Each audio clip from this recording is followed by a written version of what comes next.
Hello and welcome to Conversations with the Coronavirus Victims.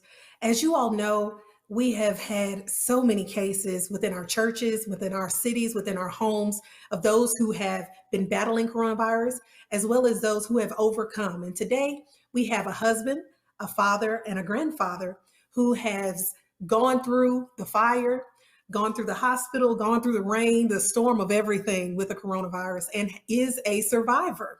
And so today we want to welcome Mr. Tim Herring. Mr. Herring, so Yes, glad to see you. So glad to see your smile today. thank you. I'm glad to be smiling. Thank you. Lots Yeah, to be doesn't look thankful like for. you've been through.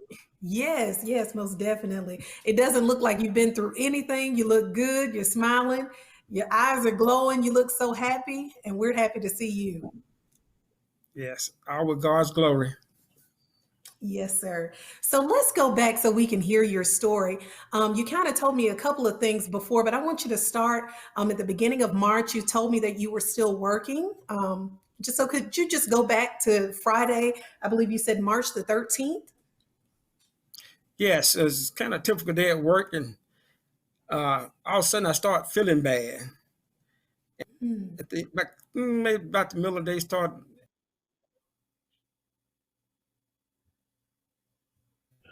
and it might be the flu. I kind of knocked off a little early, and I told the guys to finish up, and so I kind of laid around that weekend. And so Monday, I called my doctor who I normally go to and see can I get an appointment to come in. And Mr. Fleming, I'm sorry, I'm they, going to stop you. Uh-oh, you gotta Can stop. yeah, can you just start to give your answer, please? I'm going to be cut onto you, and you can start. Go ahead and ask him. Go ahead and tell us about Friday the 13th. uh, Friday 13th, I was at work and I started feeling bad. It's like something kind of knocked me down, just kind of took my strength. And so I figured I said maybe I kind of overworked, but then so I kind of rested up over the weekend. So Monday, I called my doctor that I normally go to, and they said that they was kind of busy, but they could give me a different team at the doctor's office. So I went in and I told them I had been running a temp and I wasn't feeling good. And I think it, come from the flu or something. And when I seen the doctor, she was saying it was something I've been going around viral. She instructed me to come home in quarantine for 10 days. So And let me stop you really quickly, Mr. Herring. So did they give you a test when you went in for your symptoms or? well, this time they didn't, and that would kind of threw me off a little bit. And she said, you just need to go home in quarantine because she thought it was a upper respiratory infection in my chest. Hmm. Hmm. And so she said, go home in quarantine for 10 days and take over the counter medicine. And Okay. which I did. But around the sixth day, I wasn't getting no better. The temp was still Mm. going up. And at that point, my wife had been talking to the Emory's nurse down there. And they instructed that Sunday morning to come on in. And went down to Emory at Midtown, and they checked me in and they asked me a few questions, and they start immediately giving me air, and Mm. they start running tests, and they gave me tests for the COVID-19, which was kind of painful because they did up your nose, Right. and that test was going to take a couple of days, but then they admitted me to a room. And so they all the time they kept running tests, drawing blood and what have you. And at some point, they got orders that I need to go to ICU. I spent the night in the Wow. room, and I went to ICU, and I was up there for about 8 days. Okay, so And they let me kept stop running. you, Mr. Herring. So you go you said on the sixth day, you started feeling worse. You weren't getting any better. after being sent home to take over-the-counter medicine. Is that correct? So Yes. you go to the hospital and they automatically put you on oxygen, and Hmm. you go on while you're there. They test you for the coronavirus, but you still don't know if you have it or not. Is that correct? Correct. That's correct. Wow. So they take you on to ICU. So all of this is happening within a couple of hours, or a day. Yes. Yes. Wow. And so that, like I said, they put me in a room overnight, and they were constantly watching me. But at some point, I know things had changed because they said we got orders to get you up to ICU and quick. Wow. And Mm. again, to be honest, I'm kind of afraid because obviously I've never been through it before. And Mhm. so they rushed me up to ICU, and everything just kind of changed from there. And they Mhm. start, doing the fluids and letting me know everything. But we still didn't know about the testing about a few days in at ICU. Wow. And Wow. then they came back and told me what was going on. And of course, they instructed me to the policies of the hospital if they have to do this. Uh, the ventilator, letting me know that I want to, if I pass out, that they want me to for them to bring me back. And I said Wow. yes. And Mm. I'm afraid, and I'll be honest, because Mhm. at this point I don't know what to expect. And Mhm. so that they start telling me the things that if they put me on a ventilator, I could have infection and stuff like that. And Mhm. so what they start treating me with the oxygens and fluids, and they increased my oxygen because they was trying to explain to me somehow the oxygen, it helps get the poison out of my lungs. And Okay. so they just kept asking me, is I'm all right? And they was x-raying my lungs. They really did that about every day. And Mm. they would, whatever they would do, they'd come back, are you all right? Are you breathing good? Are you? And I said, no, I'm breathing real good. And they was just like, it just kind of was something. And they was in and out of my room all the time. And Mm. probably about maybe the seventh or the eighth day, they they kept checking my oxygens, and they came in, and because I was a diabetic as well. So I Oh, were, and the hospital, they was using insulin. They weren't using my meds because I'm not on insulin at home. I okay. take pills, and Mhm. but by being where I was in the ICU, they use insulin because it worked faster. And Mhm. so after they told me what was going on, I was COVID-19, and of course I was scared. I mean, all I could see is just bad things about it, you know. Right. And so about the probably seventh day, and they kept saying, if we can get you better to go to another floor, Mhm. everything will be all right. And Mhm. I kept remembering the guy that came in and do the X-ray, and he had my name wrong. He says he kept calling me Terry. He said Terry. He was giving me words of courtesy. He said, just hang in there. He said it's gonna be all right. And I told him, I believe in God, and I was, every night I'm praying. And so at some point I could tell the difference in them. They seemed like I was Mhm. kind of getting better because at that time they start telling me if we can just get you down to another floor. And so that was a goal to shoot for. They'd ask you every day what your goal is. And I told Mhm. them my goal is to get better and get out of here. And Mhm. so probably around the, I'm gonna say probably about the maybe the ninth day, the nurse came in and said, I got good news. We're gonna get you down to another floor. And man, I was just so happy. And Wow. but I again I had lost time to pray, thank God, and they had a TV there in the ICU, and you keep looking at it, and you just sit and think about stuff, think about your family, and just because you're sitting there for a minute wondering how you get there. Right. You just it's just like I'm walking around next day, and here I am with all these tubes and stuff in me. Right. And So did you have the difficulty breathing? Did you ever have to be on a ventilator?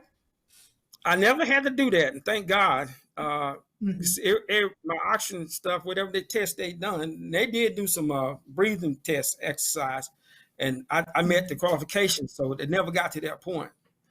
And Okay.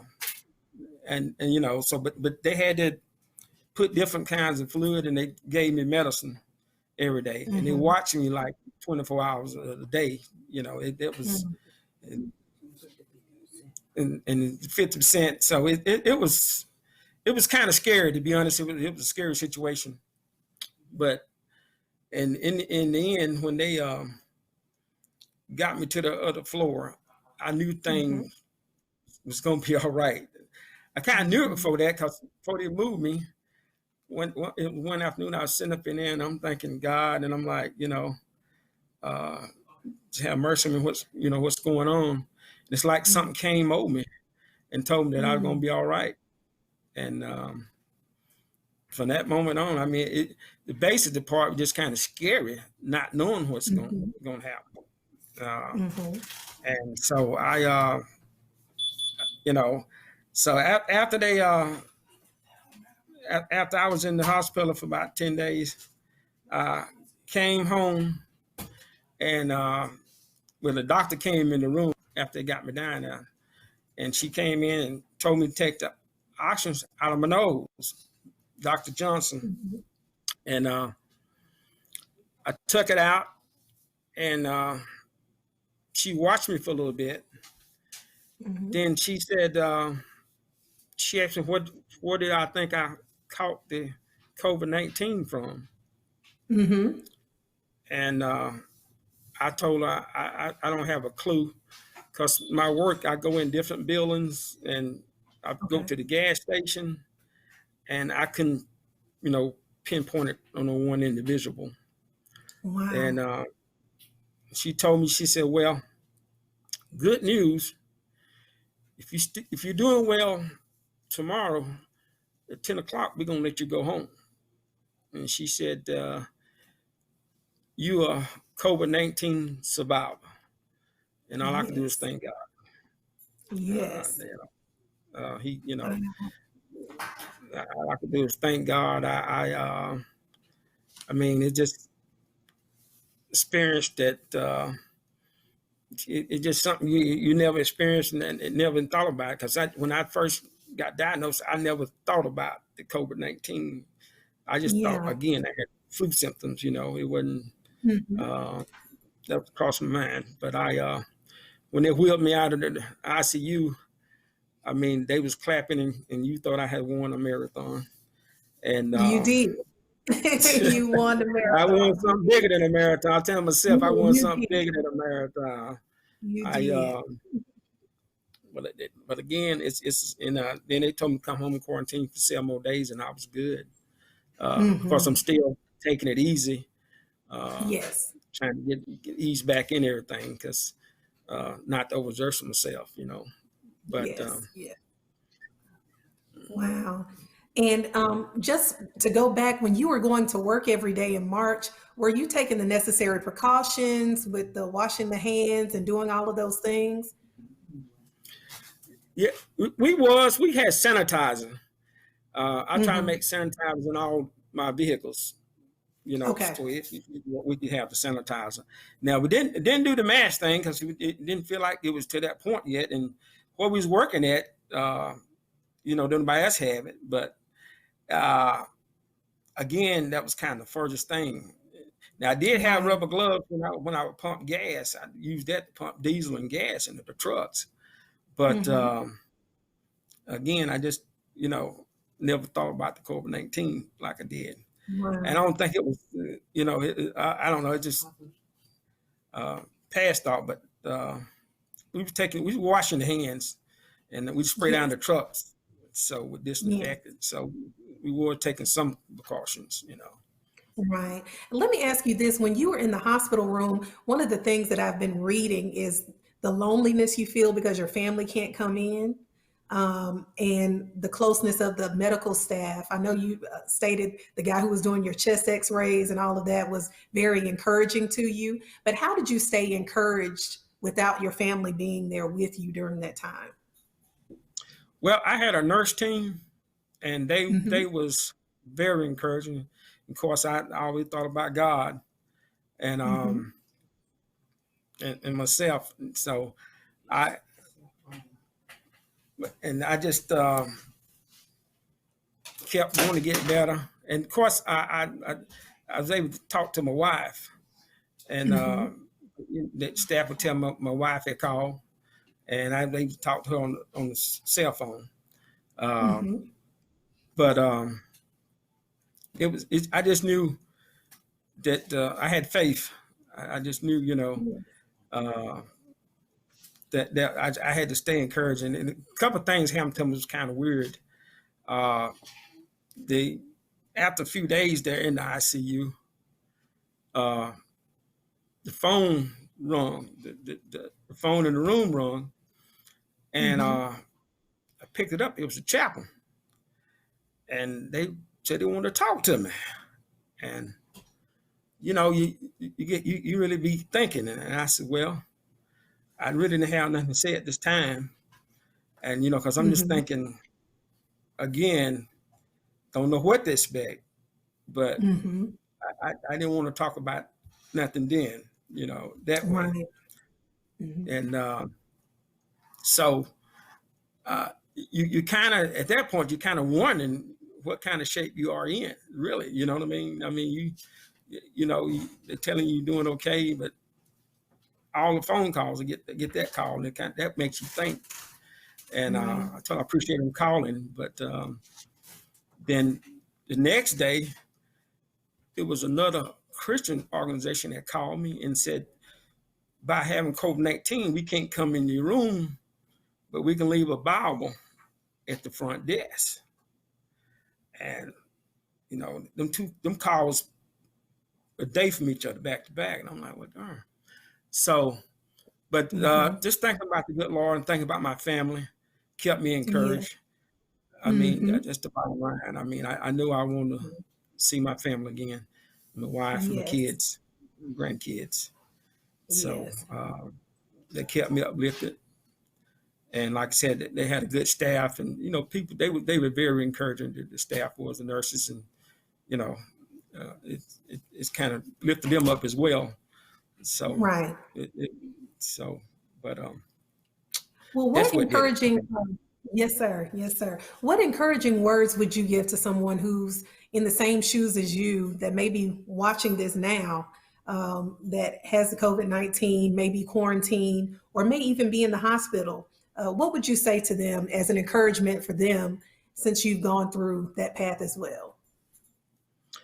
I was encouraging them just keep the faith in God, and it's a frightening situation, uh, and you're gonna get through it.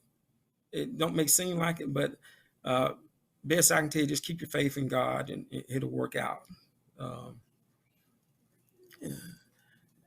and keep praying, and that will do it. It just it may seem like it ain't working, but it is. And I had prayer warriors from the south to the north.